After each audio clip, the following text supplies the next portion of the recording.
The reason people change is because of pain.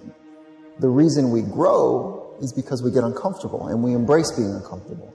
But being honest with the pain that we feel is usually the prime mover for people to do the work that is necessary.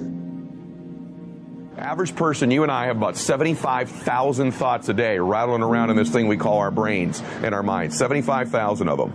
The crazy thing is 91% of those thoughts are identical to the previous day and are identical to the day before that and the day before that and the day before that. You're not a procrastinator. You have a habit of procrastinating. And so most people never take the time to analyze what they think about. The most successful people I know are the most self-aware, meaning they're aware of what they do and they're also aware of what they think. They're aware of how they're perceived. But people like to give themselves this excuse. I do not have the energy to do this. Whatever. If you decide that, that's true. But if you watch a motivational video, there's 100 of them on YouTube, thousands even. You go watch one, you'll get fired up. You're like, I'm going to jump some rope. You jump some rope, you do something. Just do some push-ups, do something, do some body weight squats. You'll feel better. Some of them maybe, but I think some of them just don't have discipline. There's an issue with that as well. There's also an issue with momentum. You're not used to doing it. It's not a part of your life. It's not something that you're accustomed to pushing yourself. There's been many days where I didn't want to work out. I just didn't feel like I had the energy, and I just forced myself. And I think there's very few people out there that know how to force themselves. And we wonder why our life seems to repeat itself over and over again. So really the difference in our life, if we have 75,000 thoughts a day, here's the crazy thing. 91% of them are exactly the same. The separation in our life is in those 9% of their thoughts, because remember this, these magnets are pretty powerful. That's why I'm always saying that your obsessions become your possessions, because they do. You draw into your life exactly what it is you think about. It's a physical reality that you attract to yourself what you think about. So the difference in our life is 9% of our thoughts. That's why people say all the time the difference between winning and losing is so small, it's almost too scary to talk about. And really we've identified what it is. It's 9% of what we think about alters the direction of our life. So what I'm here to tell you today is you've got to hone in and get aware of what you think about and then alter those 9% of the thoughts that are variable on a daily basis to serve you. And you know, people are very, very, very, very tough. And it turns out that if you face things that you can put up with a lot more than you think you can put up with, and you can do it without becoming corrupted. You have to be alert when you're suffering. You have to be alert to the beauty in life, the unexpected beauty in life. And, you know, you have to look for that little bit of sparkling crystal in the darkness when things are bad. You have to look and see where things are still beautiful and where there's still something that's sustaining. And, you know, you narrow your time frame and you be grateful for what you have, and that can get you through some very dark times. Our belief system is based upon our evaluation of something. Frequently, if we reevaluate a situation, our belief about it will change. I began reevaluating who I was. I started to study. I never stopped studying. And I found as I reevaluated, I had a much higher opinion of myself. I found out things about me that I would have never believed if you had told me. The power that's locked up within us, the marvelous system we've got. Do you know the blood circulates through your veins every 33 seconds, through hundreds of miles of passageway? Bang, just like that, clears all the food in and all the garbage out. Stop and think of the central nervous system. It's the most complex electrical system in the world. And you've got it. Think of your brain, an electronic switching station like that. You can change the vibration of yourself and everything around you. We have awesome powers, and it's all based on what you believe about you.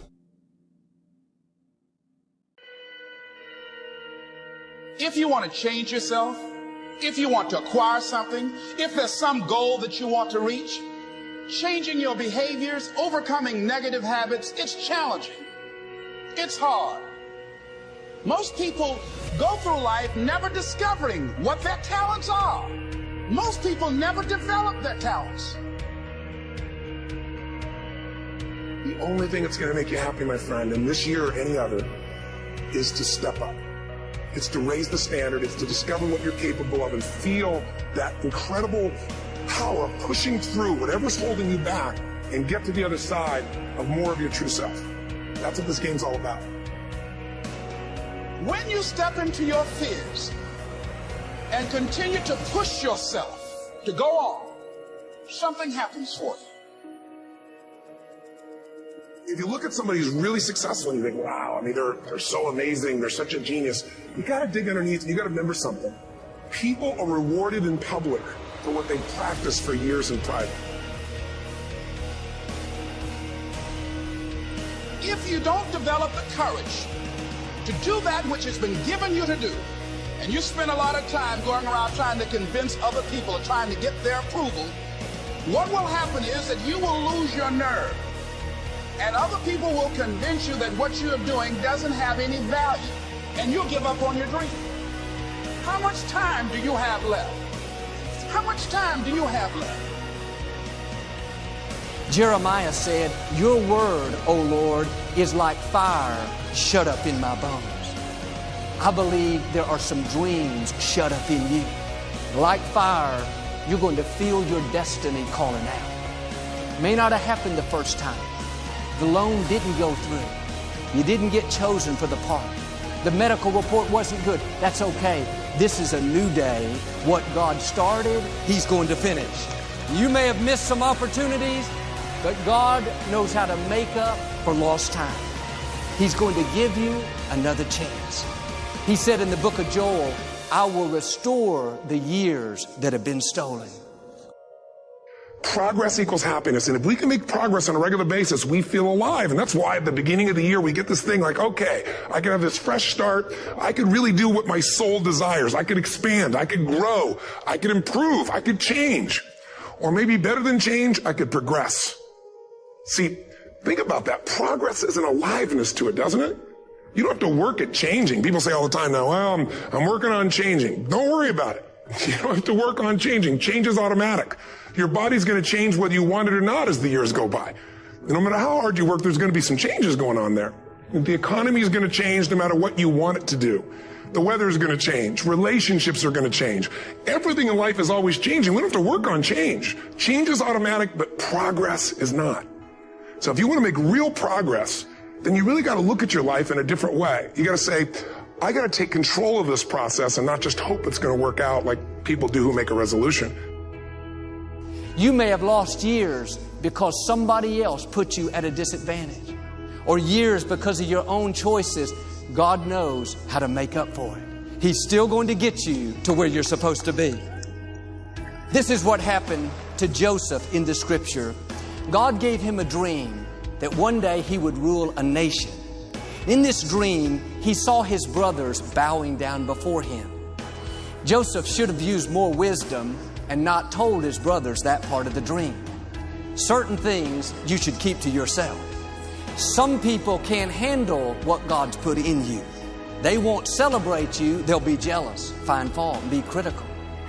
One day Joseph went to see his 10 brothers. When he walked up, one of them said sarcastically, "Here comes the dreamer."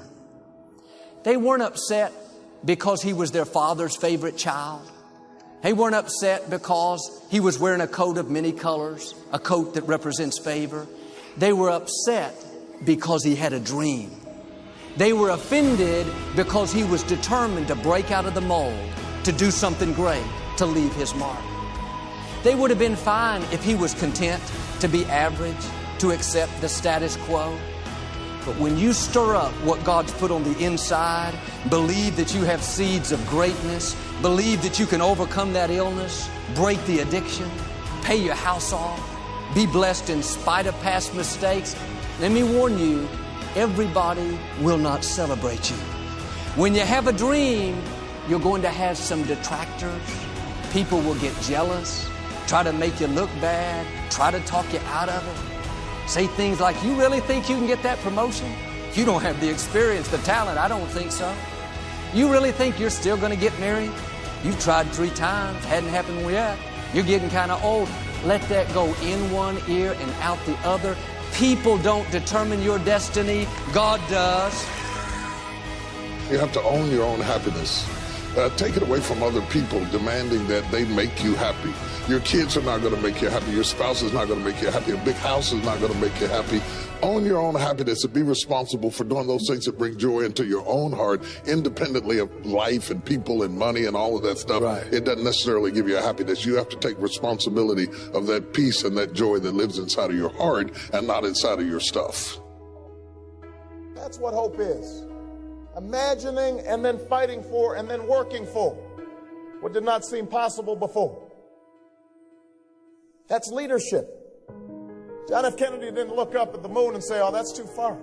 There is a moment in the life of every generation when that spirit of hopefulness has to come through if we are to make our mark on history. But how real is the message that you're putting out? How authentic, how valuable is the product that you have? You know, are you expressing yourself as fully, authentically, passionately as you possibly can? Fewer know how to sell, almost no one knows how to close. When you can close anyone at any time, it means that you have the ability to generate revenue at any moment. You can't be what you can't see. If I never meet a billionaire, I wouldn't want to be one.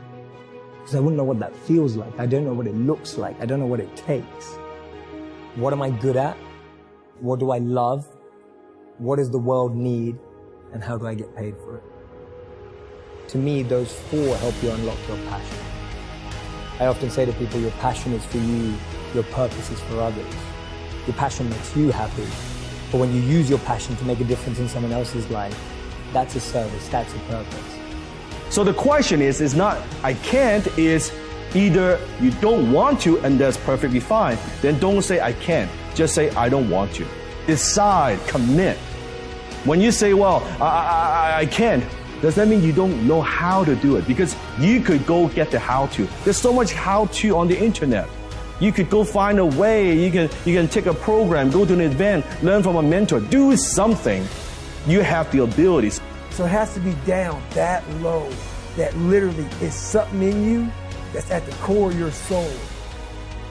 But you don't find it unless you spend a lot of time with what you want to be in life. I can't give that to you. You can't give it to somebody. When you find your true passion in life, I want to be someone that I'm proud of. I want to look at myself in the mirror because I was so disappointed. That accountability mirror I talk about, I was so disappointed in what I saw every day. I didn't love myself. And I feel ultimately his heart becomes flooded with love. And I can't think of a better message as we send you off today.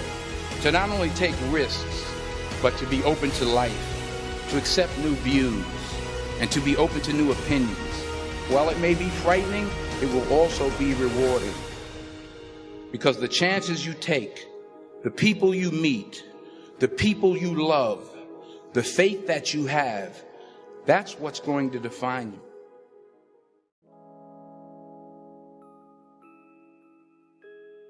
You don't become good by trying to be good, but by finding the goodness that is already within you and allowing that goodness to emerge. But it can only emerge if something fundamental changes in your state of consciousness.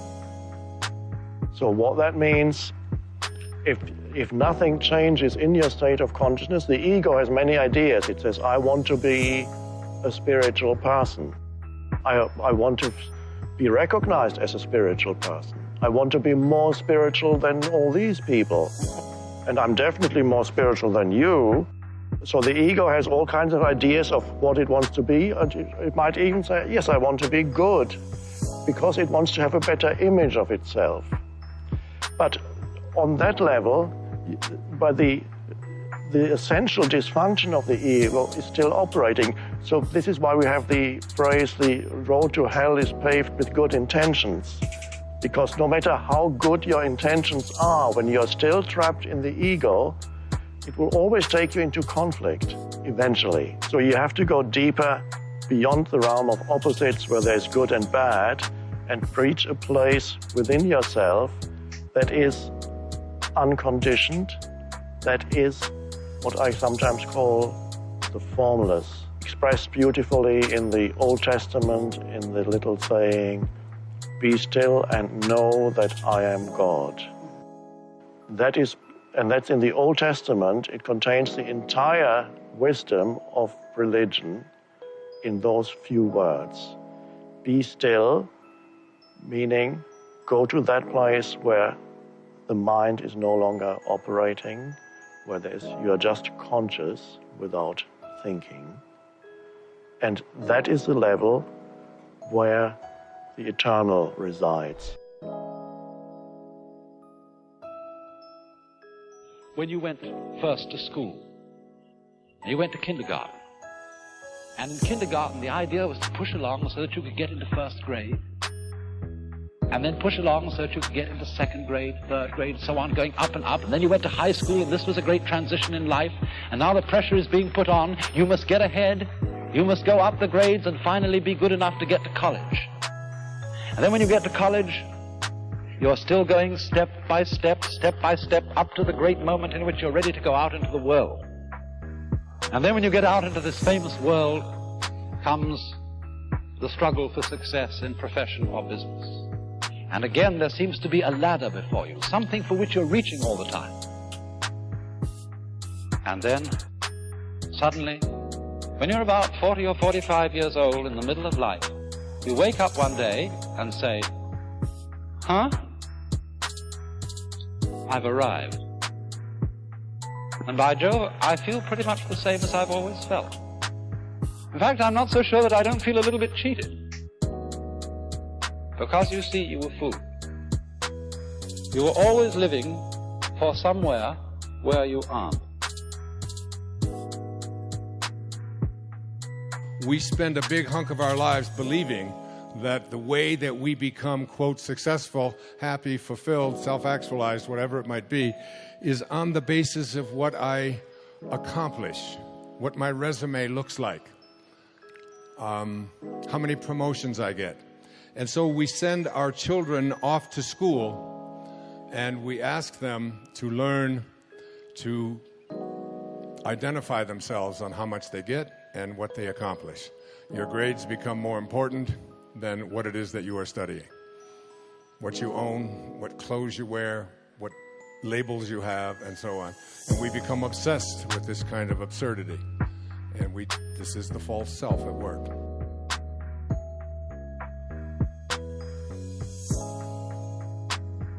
You know, look back 10 years ago, 5 years ago, 15 years ago, and think of a decision you made. That if you would have made a different decision, you'd have a totally different life today. Better or worse, I don't know, but totally different. The most important decision you can make above any on the face of the earth is deciding that no matter what happens in your life, no matter what happens, you're going to live in a beautiful state. So if life is not happening the way you think it should happen, you're unhappy. If life happens the way you think it should happen, you are happy. It's as simple as that. So if life has to happen the way you think it should happen, first of all, how you think, with how much focus you think, how much stability is there in your thought, and how much reverberance is there in the thought process will determine whether your thought will become a reality or is it just an empty thought. Or how you do not create any impediments for your thought by creating negative thought process. This possible, is something possible or not possible, is destroying humanity. What is possible and not possible is not your business, it's nature's business. Your business is just to strive for what you want.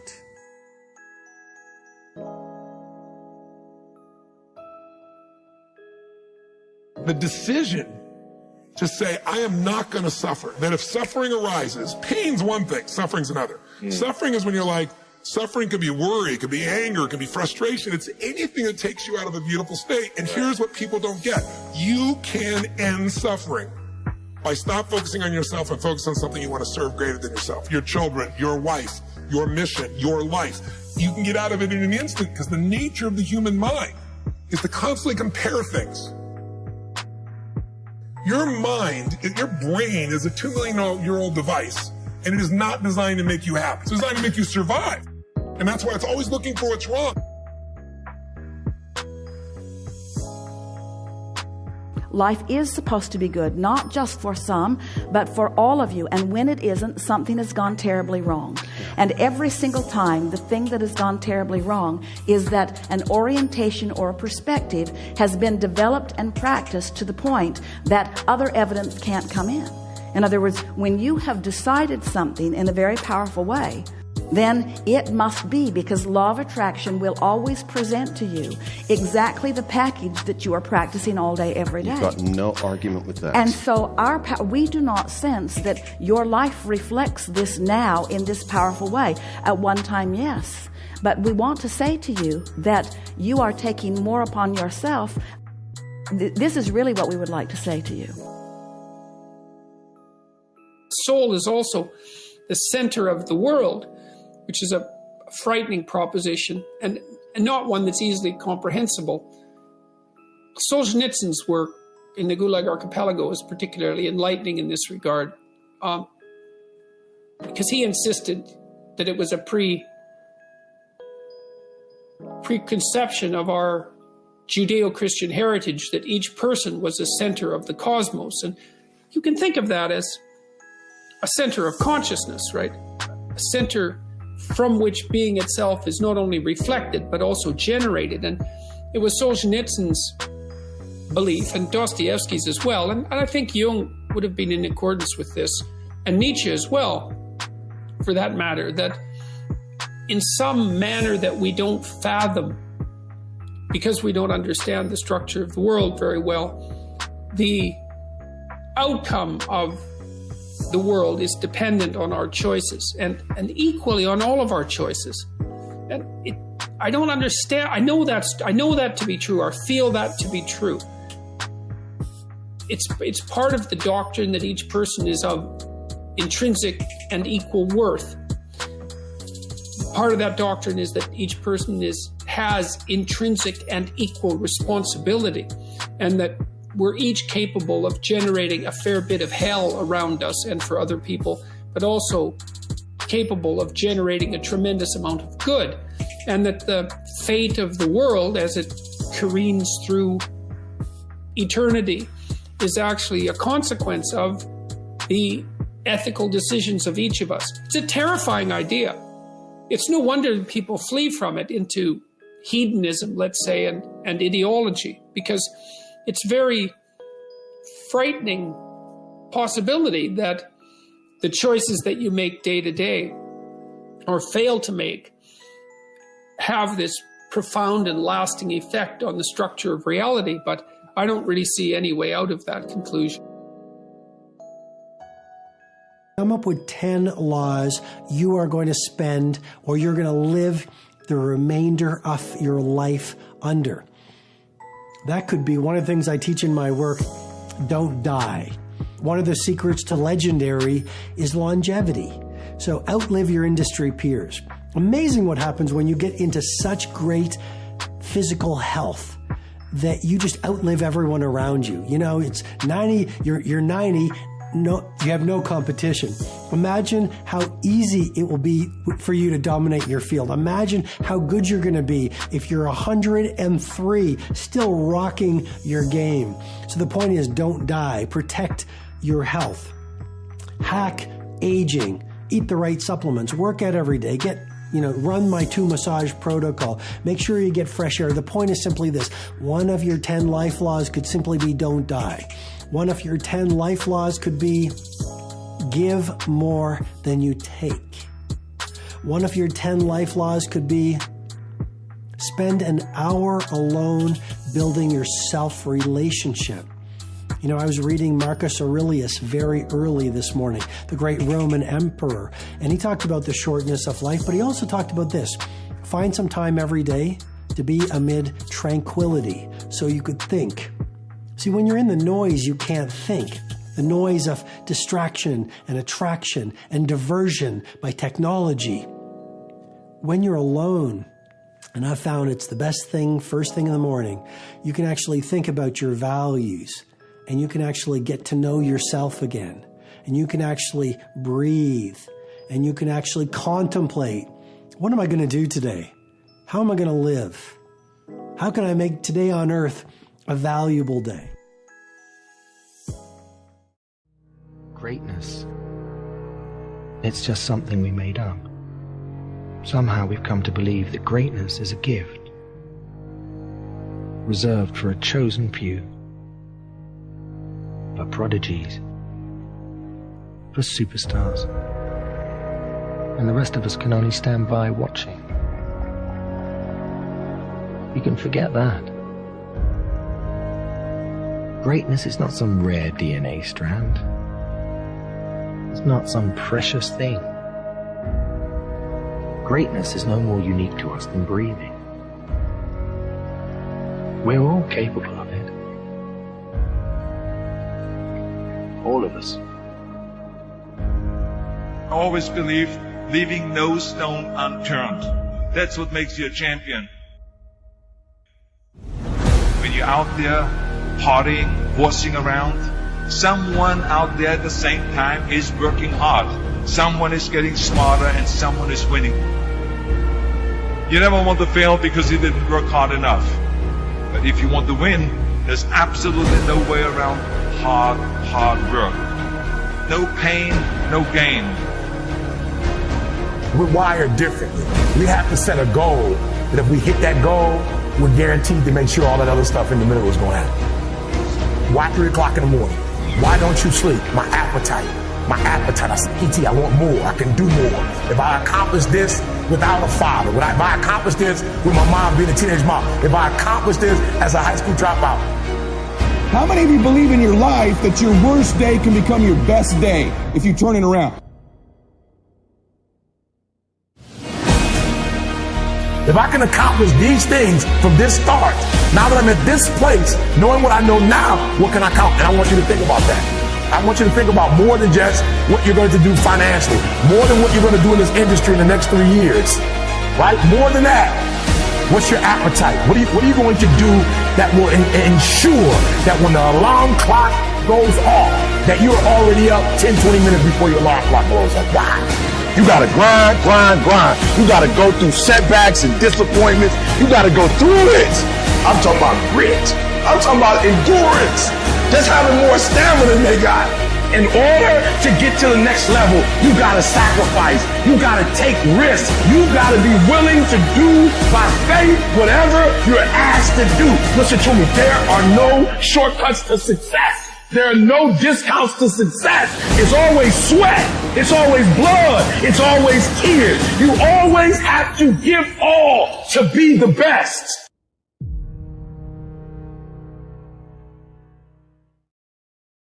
And I think it's important to remember, we talk about content is king. We hear that a lot. And I think if content is king, then context is the kingdom. And even when you forget someone's name, which, I know we've talked about in the past, and how important a skill it is to show someone you care by remembering them. One of the questions you ask yourself is, where do I know this person from? Because with the where creates the context, and then often the memory is there also as well.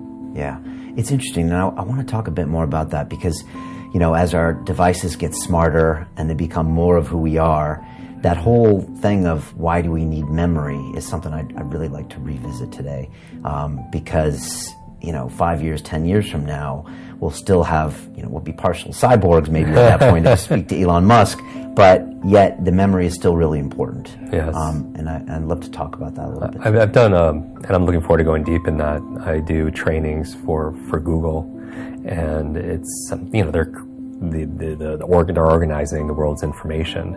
And my mission really is helping people to remember the important parts of it, because memory is a force multiplier. It's one of those things. I challenge anyone to think of anything that they do or want to accomplish that doesn't require memory. Anything, whether it's kinesthetic body memory or remembering, like if we look at the other end, if we forgot half of what we know or knew, half the words, half the people, half of our expertise, we wouldn't be very functional. Yeah. And so imagine if we could double our capacity to learn in a fraction of the time, then we become extremely productive and powerful. And I'm not talking about frantic fast. When I teach people how to read 2 or 3 times faster, I mean in efficiency and effectiveness. You can imagine when you were, great documentary, by the way, Iron Mind, when you're training for something, your body, if you had some kind of physical challenge or let's say we're walking up a hill, you could do it at a level of efficiency and effectiveness than somebody who wasn't in as physically in shape, because you're strong and you don't have to use as much energy. The same thing when I read, whether it's reading a book a day or people see me on stage, 100 people stand up and introduce themselves, and I recite everyone's name or large numbers, and or remember words. Numbers, they say. Everyone could do that, and it's not something. There's no such thing as a good or bad memory. There's a trained memory and an untrained memory, and this works no matter your age, your background, your career, your education, your financial situation, your gender, your history, your IQ. None of that matters. What matters is, just like with anything, is focus and putting in the work. And so it might not always be easy, but it's so worth it. It's like describing to somebody what a rainbow looks like that has never seen a rainbow, or describing what a rose smells like who's never smelled a rose. And that's I believe people. My mission is I believe people have genius inside of them, and I'm not talking about an IQ or number. I mean, they have strengths and talents, and I want to be able to create an environment where they could let it out, because the world needs more of that. My whole belief about the meaning of life, it's not the exact right word, but is to find out how many skills I can acquire that have utility, then put that utility to the test in service of something bigger than myself. So that's like my mission in life, right? So what are things that I should understand about the brain that would allow me to acquire more skills, acquire them faster, put them to use more effectively? Like, what are either realizations about the brain or training techniques that I should know about? Yeah, I mean, a big part of this has to do with the fact that we live our lives mostly on autopilot unless we put a lot of effort into not doing that. And so... so just by getting off autopilot, so that's ultimately just sort of making new connections. So examples that you give oftentimes: drive home a new way, brush your teeth with your left hand. Yep. And I certainly do feel the impact of that. Like, from a stave off neurodegenerative decline, that seems to make a lot of sense. And you've talked about the nuns who donated their brains to science. Why, I don't know, but that's incredible. And all of them, right, had like early stage dementia, but they showed no signs. Not all of them, but a much bigger percentage than anyone thought. About a third of them had Alzheimer's, but it wasn't clear when they were alive, because they were so cognitively active, because they were doing stuff. First of all, they were embedded in a social network because they were living in the convents.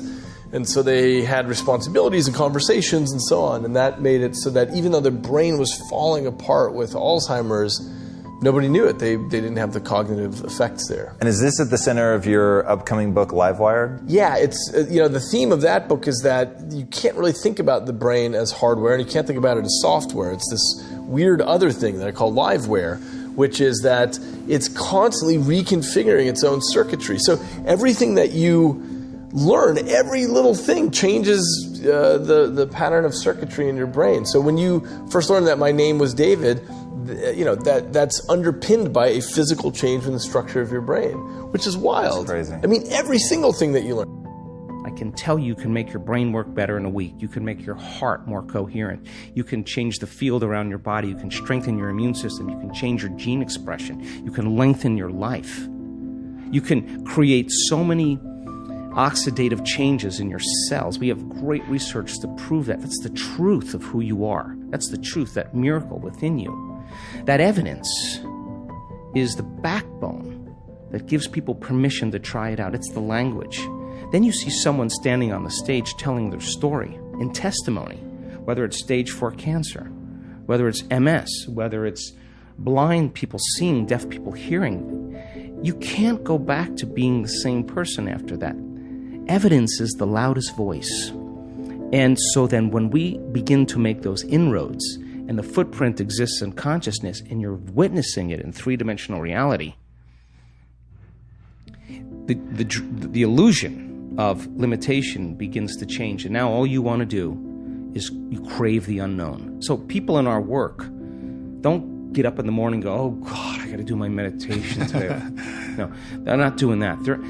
Their body is waking them up, saying, get out of bed, because they don't want the magic to end.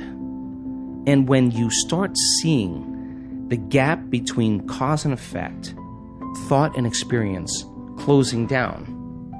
You're moving closer to the divine. And when that happens, all the things you thought you want, you no longer want, because the overcoming process leading to who you become, nobody can take that away from you. So we practice it in our seated meditations. We practice it standing and walking. You got to walk as it. And you better be able to embody it and practice doing it with your eyes open. So when you return back to your life, when you walk from your house to your car, you're walking in the energy of your future. And if you keep doing that, it's going to become a habit. And people are going to start looking at you going, something's different about you. You know why? Because you're no longer showing up equal to their memory of you. Something's different about you. You're unpredictable. It's not what you're saying any longer. It's who you are. And so that person then is off their timeline. They're not headed to that same future. And all I want to do in a week-long event is bump everybody off that timeline into a new future. Some people, huge degrees. Stage 4 cancers, tumors disappearing. You listen to that story of the person on the stage. Your next meditation, you are not going to go half in. You're going to go all in. And that's all I want, is I want people to go all in. I want to provide people with my greatest understanding of the truth, and then numerous opportunities to experience it, nothing more. And when the magic starts to happen, it's beyond, way bigger than me. It's beyond my control. All I want to do is provide the environment where they feel safe enough to begin to create. When there's no safety net, people perform better in sports and everything else if you don't have a plan B. So we have to pay more attention to the negative, because the negative can stop people who are trying to make a difficult life decision. And maybe we don't need 10,000 hours of practicing courage, but we could become cognizant of how we let fear manifest itself in our daily lives, and instead counteract that, so we could get past our fears and do the things that we're meant to do and be the people we're meant to be. See, if you know what your life work is, I encourage you to start working on it. If you can't do it all at one time, do just a little bit of it. A lot of people are looking at this the wrong way. There is a blessing in everything. Behind every moment of adversity in your life, there is a blessing and a lesson. You can be afraid of success. You can be afraid of failure. You can be afraid of looking ridiculous. You can be afraid of change, either positive or negative change. The only way to deal with fear that I found in my life is a couple ways. One of those ways is to turn it on itself. If you're not going to get rid of fear, then use fear. Use fear or it uses you. It's that simple. And there was something that had been on my heart, and something that I had been thinking about, but had long let fear get in the way of. And in doing so, I realized that I had come into a whole new world. I had come up with my plan for how I was going to change the world. About the things that you do that you shouldn't do, that you know you shouldn't do beyond a shadow of a doubt, right? There's some things like that. That's bad habits and poor aim and all of the resentment and hatred and aggression and unresolved conflicts and all those things that are dementing you and warping you, and then think, okay, those things get the upper hand, man. They get the upper hand, and they take you the worst possible place you could go. You don't magnify the degree to which the pain ought to be affecting you. And so really what he means in that is, listen, you're going to get out of your life what you'll accept. And that's really difficult for people, I think, to understand is, look, what you think you're worth and what you're going to tolerate is absolutely what you're going to bring into your life and what the outward part of your life is going to look like. So I'm saying that as you begin to look at where you want to go, if you want to make it today, and things are changing so fast you have to literally run to stand still, I'm saying that you've got to make some conscious effort to begin to work to develop you. Where I was going to be doing a lot of things that scared me all the time, and it's something that over the past year and a half of my life I have been so grateful for, especially because I've been able to live my mantra. I've been designing and redesigning and redesigning and redesigning, right? And looking at the blueprint called me, and what works and what doesn't work, and embracing what works and embracing what didn't work.